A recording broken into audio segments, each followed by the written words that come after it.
देखती आंखों सुनते कानों आपको तारिक अजीज का सलाम पहुंचे। देखती आँखों और सुनते कानों को सलाम पेश करने वाली आवाज़ हमेशा हमेशा के लिए खामोश हो गई। पाकिस्तान टेलीविज़न का पहला चेहरा मारूफ टीवी कंपेयर तारिक अजीज़ 84 बरस की उम्र में लाहौर में इंतकाल कर गए। 28 अप्रैल 1936 को ब्रिटिश इंडिया के शहर जलंधर में मियां अब्दुल अजीज़ के घर में पैदा होने वाले तारिक अजीज़ अब हमसे जुदा हो गए हैं। नाज़रीन, तारिक अजीज़ का कुंबा ब्रिटिश इंडिया से हिजरत करके पाकिस्तान के शहर साहिवाल आया था। अलबत्ता तारिक अजीज़ ने अपनी इब्तदाई तालीम जलंधर से हासिल की थी। नाज़रीन, इस वीडियो में मैं आपको तारिक अजीज़ की ज़िंदगी से मुतल्लिक़ कुछ ऐसी ख़ास बातें बताऊंगा जो यकीनन आपको मालूम नहीं होंगी। अगर आपने हमारा चैनल अभी तक सब्सक्राइब नहीं किया तो फ़ौरन इसको सब्सक्राइब कर लें और बेल के बटन को भी प्रेस कर दें ताकि आपको हमारी आने वाली वीडियो बर वक्त मिल सके।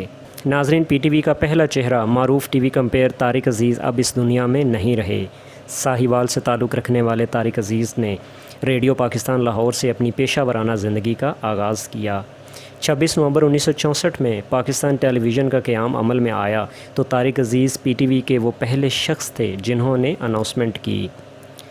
1975 में शुरू किए जाने वाला स्टेज शो नीलाम घर ने इनको शोहरत की बुलंदियों पर पहुंचा दिया। इस प्रोग्राम को पीटीवी से तवील अरसा तक चलने वाले प्रोग्राम का एजाज़ भी हासिल है। याद रहे कि नीलाम घर जो पहले 1975 में नशर हुआ था, बाद में इसका नाम तब्दील करके तारिक अजीज़ शो रख दिया गया और फिर इसके बाद दोबारा नाम चेंज करके बज़्म तारिक अजीज़ रख दिया गया था। नाज़रीन, तारिक अजीज़ ने अपनी मौत से चंद रोज़ कबल सोशल मीडिया पर कहा कि यूँ लगता है वक्त थम गया है, रवां दवां ज़िंदगी रुक गई है। कई दिनों से बिस्तर पर लेटे लेटे सोच रहा हूँ कि आज़ादाना नक्लो हरकत भी मालिक की कितनी बड़ी नेमत थी। न जाने पुराना वक्त कब लौट के आता है, अभी तो कोई उम्मीद नज़र नहीं आ रही।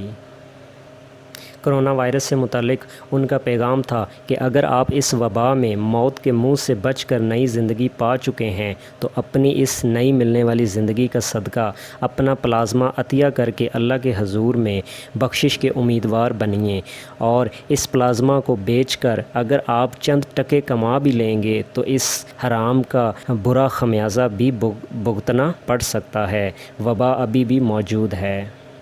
तारिक अजीज़ कुछ महीनों से एक किताब भी लिख रहे थे जिस पर उनका कहना था कि फुटपाथ से पार्लियामेंट तक किताब बस आखिरी मराहिल में है, जल्द दस्तयाब होगी। उन्होंने ये भी कहा कि अल्लाह पाक ने मुझे औलाद नहीं दी, ये खुदा की कुदरत है, जिसे चाहे दे, जिसे चाहे ना दे और जिसे चाहे दे के वापस ले ले। मैं मरने के बाद अपनी सारी जायदाद और दौलत पाकिस्तान के नाम करता हूँ। मज़ीद उनका ये भी कहना था, मैंने ये वसीयत की है कि मेरा सब कुछ मेरे मरने के बाद पाकिस्तान का है। तारिक अजीज़ ने रेडियो और टीवी के अलावा फ़िल्मों में भी अदाकारी के जौहर दिखाए।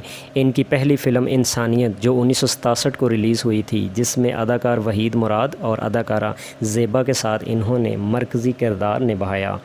इनकी दीगर मशहूर फ़िल्मों में सालगिरह, कसम उस वक्त की, कटारी, चिराग कहाँ रोशनी कहाँ और हार गया इंसान शामिल हैं।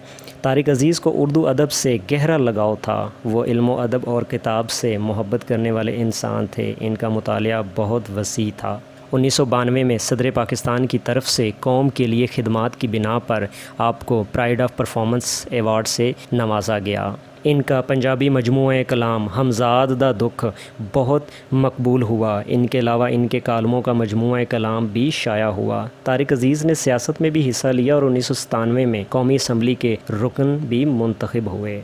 इन्होंने अपनी वसीयत में लिखा था कि चूँकि इनकी कोई औलाद नहीं है, इसलिए वो अपने तमाम असासे व अमलाक पाकिस्तान के नाम करते हैं। मारूफ कंपेयर और अदाकार तारिक अजीज़ के इंतकाल पर सदर मुमलिकत आरिफ अलवी, वज़ीर आज़म इमरान ख़ान, गवर्नर पंजाब चौधरी मोहम्मद सरवर समेत अहम शख्सियात और फ़नकारों ने गहरे दुख का इजहार किया है। जावेद शेख ने कहा है कि हम इन्हें देख कर इस शोबे में आए और इनकी हैसियत एक उस्ताद की थी।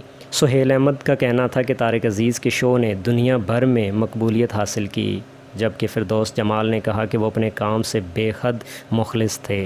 ناظرین، ٹویٹر پر بھی فنکاروں کی طرف سے طارق عزیز کو بھرپور خراج عقیدت پیش کیا جا رہا ہے۔ فنکاروں کا یہ کہنا ہے کہ طارق عزیز جیسی شخصیت صدیوں میں پیدا ہوتی ہے۔ وہ ایک یونیورسٹی کی حیثیت رکھتے تھے۔ پاکستان اور بھارت میں جتنے بھی شوز ہو رہے ہیں، طارق عزیز شو کی کاپی ہی ہیں۔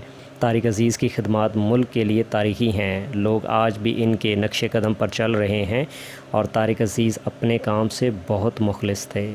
طارق عزیز اب ہم میں نہیں رہے، مگر ان کا منفرد پرجوش انداز، بہترین تلفظ کے ساتھ اشعار پڑھنا اور پروگرام کے آخر میں پاکستان زندہ باد کا نعرہ لگانے کا انداز انہی لوگوں کے دلوں میں ہمیشہ زندہ رہے گا۔